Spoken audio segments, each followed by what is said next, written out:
And you want to make sure that they don't fear emotions, to make them understand that it's not a bad thing to feel sad. It's not a bad thing to feel angry or to feel jealous or confused or anything like that. That's a natural thing. Everyone has all these different emotions and experiences them at some point in their life.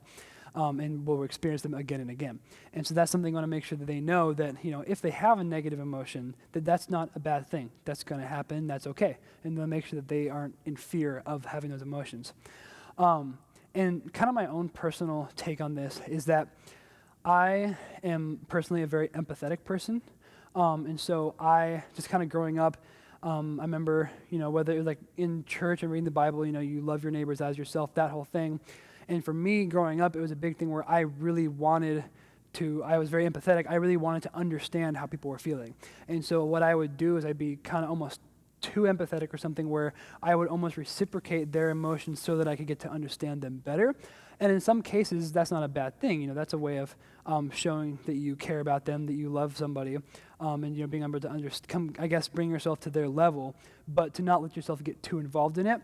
And for me, that's always been a struggle because there are some times where if somebody is feeling really horrible, I want to be able to understand what they're feeling. And so I have a hard time sometimes I will go into what they are feeling and I'll kind of, share the emotion. And that's something that's kind of gotten me into bad situations because I will start feeling bad when I have no reason of my own to do so. I have a friend who feels bad. It's like I kind of learned, that you just need to be there for the person. You need to be able to talk to them and talk it out. So that's something for parents to be aware of is that your kids are going to be different. You might have some kids that are like me that are a lot more empathetic and want to reciprocate the emotions and want to get more involved into that.